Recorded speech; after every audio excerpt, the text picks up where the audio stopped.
2026년이 되면 어떤 사람은 집값이 오르기 시작한 집에 앉아 있을 겁니다. 그런데 대부분은 이렇게 말하겠죠. 그때 왜 안 샀지? 무서운 사실 하나 알려드릴까요? 집값은 오른 다음에야 이유가 설명됩니다. 뉴스에서 분석하고 전문가들이 해설하고 유튜브에서 다들 이야기합니다. 하지만 그때는 이미 늦었습니다. 지금 이 순간에도 누군가는 움직이고 있습니다. 조용히 확신을 가지고 자기만의 기준으로 집을 보고 있습니다. 그들이 보는 건 뉴스가 아닙니다. 데이터도 아닙니다. 반복되어 온 패턴입니다. 오늘 영상은 예측이 아닙니다.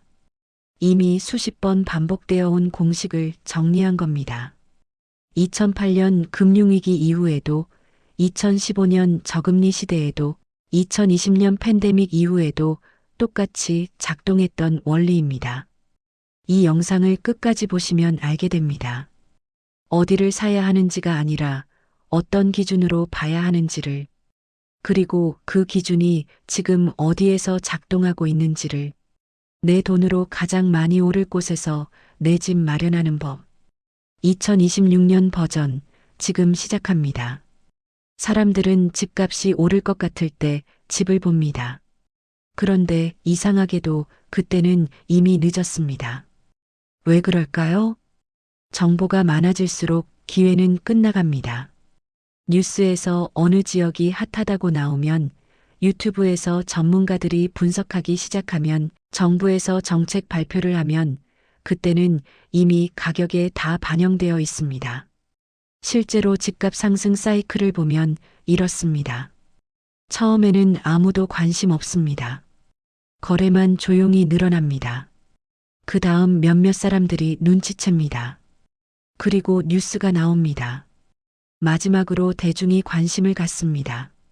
하지만 이때는 이미 가격이 30%, 40% 오른 후입니다. 결정적인 차이는 타이밍이 아닙니다. 정보를 보는 방식입니다. 대부분의 사람은 결과를 보고 움직입니다. 집값이 올랐다는 뉴스를 보고 관심을 갖습니다. 반대로 고수들은 원인을 봅니다. 집값이 오를 수밖에 없는 구조적 변화를 먼저 포착합니다. 예를 들어볼까요? 2019년 말 어느 지역에 대기업 공장이 들어온다는 소식이 있었습니다. 뉴스에도 안 나왔습니다. 하지만 그 지역 부동산에는 실거주 문의가 늘기 시작했습니다. 2020년 초 거래량이 조용히 증가했습니다. 2020년 중반 뉴스에 나왔습니다. 2021년 집값이 폭등했습니다. 집값은 조용할 때 움직이고 시끄러울 때 멈춥니다. 이게 핵심입니다. 집값이 오르기 전에는 반드시 신호가 있습니다. 세 가지입니다. 이 세 가지가 동시에 보이면 아직 뉴스에 안 나왔어도 사이클은 시작된 겁니다. 첫 번째, 실거주 수요가 먼저 늘어납니다. 투자자가 아니라 사는 사람이 늘어나는 곳입니다. 왜 중요할까요? 투자자는 트렌드를 따라갑니다. 하지만 실거주자는 필요 때문에 움직입니다. 직장, 학교, 가족. 이런 이유로 이사 오는 사람이 늘어나면 그 지역은 이미 변화하고 있는 겁니다. 부동산 중개소에 가서 물어보세요. 요즘 어떤 분들이 많이 오시나요? 투자 문의인가요? 실거주 문의인가요? 답이 실거주라면 주목해야 합니다. 두 번째, 불편하지만 버려지지 않은 지역입니다. 역은 있습니다. 병원도 있습니다. 대형마트도 있습니다. 하지만 이미지가 안 좋습니다. 오래됐거나 낙후됐거나 교통이 조금 불편하거나. 그런데 사람들은 계속 삽니다. 왜일까요? 가격 대비 가치가 있기 때문입니다. 이런 곳은 재개발이나 리모델링, 교통 인프라 개선 같은 호재가 생기면 폭발적으로 오릅니다. 이미 생활 인프라가 갖춰져 있어서 실수요가 탄탄하기 때문입니다. 세 번째, 가격이 아니라 거래가 살아납니다. 급등은 없는데 매매가 끊기지 않는 지역입니다. 한 달에 한두 건이 아니라 꾸준히 거래가 나옵니다. 이건 유동성이 살아났다는 뜻입니다. 사려는 사람도 있고 팔려는 사람도 있다는 겁니다. 시장이 살아있다는 신호입니다.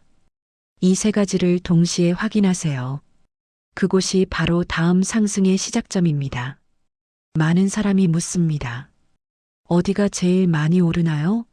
어느 지역이 상승률이 가장 높나요? 질문이 틀렸습니다. 가장 많이 오르는 집을 사는 게 목표가 아닙니다. 내가 끝까지 버틸 수 있는 집을 사는 게 목표입니다. 왜냐하면 집값은 내가 원하는 타이밍에 오르지 않기 때문입니다. 실제로 일어나는 일을 말씀드리겠습니다. 어떤 사람이 상승률 높은 지역을 찾아서 집을 샀습니다. 대출을 최대한 받았습니다. 그런데 1년이 지나도 안 오릅니다. 2년이 지나도 조용합니다. 월 이자 부담이 커집니다. 생활비가 빠듯해집니다. 그러다 결국 팔아야 하는 상황이 옵니다. 그리고 팔고 나서 6개월 뒤 그 지역이 오르기 시작합니다. 반대로 어떤 사람은 상승률은 낮지만 자기 자금 구조에 맞는 집을 샀습니다. 대출이 적어도 되는 구조였습니다. 월 부담이 흔들리지 않는 가격이었습니다. 3년을 기다렸습니다. 그리고 집값이 올랐습니다. 30% 오른 게 아니라 50% 올랐습니다. 왜냐하면 끝까지 버텼기 때문입니다. 집값 상승은 예측할 수 없지만 한 가지는 확실합니다. 버티지 못하면 아무 의미가 없습니다. 내 돈으로 버틸 수 있는 상승, 그게 전부입니다. 그래서 질문을 바꿔야 합니다. 어디가 제일 많이 오르나요가 아니라 내가 끝까지 버틸 수 있는 구조는 어디인가요? 이게 맞는 질문입니다. 대출 한도는 어떻게 되나요? 월 소득 대비 이자 부담은 견딜 만한가요? 만약 집값이 2년간 안 오르면 어떻게 하시겠어요? 이런 질문에 답할 수 있어야 합니다. 오를 때까지 버틸 수 있느냐? 그게 성공과 실패를 가릅니다. 이제 정리하겠습니다. 2026년 내 집 마련 성공 공식입니다. 첫째, 지역이 아니라 조건을 사세요. 사람들은 강남을 살까, 분당을 살까, 아니면 신도시를 살까 고민합니다. 틀렸습니다. 강남도 조건 맞으면 사는 거고, 신도시도 조건 맞으면 사는 겁니다. 조건이 뭘까요? 실거주 수요가 늘고 있는가, 생활 인프라는 갖춰져 있는가, 거래가 살아있는가. 이 세 가지입니다. 지역 이름에 현혹되지 마세요. 조건을 보세요. 둘째, 급등 전에 조용한 거래를 보세요. 뉴스에 나오면 늦습니다. 유튜브에서 다들 이야기하면 늦습니다. 그 전에 움직여야 합니다. 어떻게 알 수 있을까요?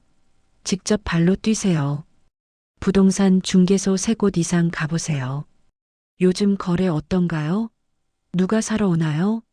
실거주인가요? 투자인가요? 이 질문 3개만 해도 그 지역의 온도를 알 수 있습니다. 온라인 데이터도 좋지만 현장의 생생한 목소리가 더 정확합니다. 셋째, 내 자금으로 끝까지 버틸 수 있는 구조를 만드세요. 대출은 최소화하세요. 월 부담은 소득의 30% 이내로 유지하세요. 집값이 2년간 안 오른다고 가정하고 계획을 세우세요. 그래도 버틸 수 있나요? 그렇다면 사세요. 그게 아니라면 조금 더 기다리세요. 조급함이 가장 큰 적입니다. 이 공식을 지킨 사람들은 항상 이렇게 말합니다. 운이 좋았던 게 아니라 원래 그렇게 되는 집이었다고. 2026년 여러분도 그렇게 말할 수 있기를 바랍니다. 조용히 움직이세요. 확신을 가지고 보세요. 그리고 버티세요. 그게 전부입니다. 씨는 부동산에 특별한 재능이 있는 사람이 아니었습니다. 전문가도 아니었고 주변에 부동산으로 큰 돈을 번 지인도 없었습니다. 다만 2023년 모두가 같은 말을 하던 시기였습니다. 지금은 관망해야 할 때다. 조금만 더 떨어질 거다. 아직 바닥이 아니다. 그 시기 어 씨도 불안했습니다. 금리는 높았고 뉴스에서는 연일 하락 전망이 쏟아졌습니다. 하지만 어 씨는 가격 대신 다른 것을 보기 시작했습니다. 바로 사람이 실제로 사는 흐름이었습니다. 신축 아파트는 아예 보지 않았습니다. 가격이 이미 높았고 대출 부담이 컸기 때문입니다. 대신 눈에 들어온 곳은 역에서 도보 10분 거리, 20년이 넘은 오래된 단지였습니다. 외관은 낡았고 커뮤니티 시설도 화려하지 않았습니다. 처음 집을 보러 갔을 때 아내조차 고개를 갸웃했습니다. 여기가 정말 괜찮을까? 하지만 어 씨가 본 것은 따로 있었습니다. 아침 출근 시간, 역으로 향하는 사람들의 발걸음, 단지 주변에 이미 자리 잡은 병원과 마트, 그리고 무엇보다 집은 조용한데 거래는 끊기지 않고 이어지고 있다는 점이었습니다. 가격은 6개월, 1년이 지나도 거의 움직이지 않았습니다. 주변 사람들은 이렇게 말했습니다. 맞지? 역시 안 오르잖아. 조금 더 기다렸으면 더 싸게 샀을 텐데. 하지만 어 씨는 흔들리지 않았습니다. 월 대출 이자는 감당 가능한 수준이었고 실거주라 생활도 불편하지 않았습니다. 무엇보다 이 집은 언젠가 팔릴 수 있는 집라는 확신이 있었습니다. 신축은 아니었지만 누군가는 반드시 필요로 할 조건을 갖춘 집이었기 때문입니다. 그리고 2년이 지났습니다. 어느 날 부동산에서 전화가 왔습니다. 요즘 문의가 좀 늘었어요. 며칠 뒤에는 이런 말도 들었습니다. 비슷한 평형이 신고가로 거래됐습니다. 그제서야 뉴스가 나오기 시작했습니다. 이 지역 실거주 수요 증가, 교통 접근성 재평가. 사람들은 이유를 찾기 시작했지만 어 씨에게는 이미 끝난 이야기였습니다. 어 씨는 나중에 이렇게 말합니다.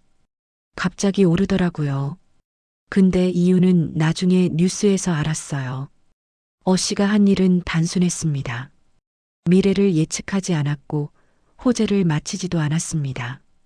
그는 단지 지역이 아니라 조건을 샀을 뿐입니다. 그리고 그 조건은 항상 조용한 시기에 먼저 움직여 왔습니다. 어 씨는 운이 아니라 필터를 믿은 사람이었습니다. B 씨는 어 씨보다 훨씬 부지런한 사람이었습니다. 부동산 뉴스 알림을 켜두었고 유튜브에서는 매일 전문가 영상을 챙겨봤습니다.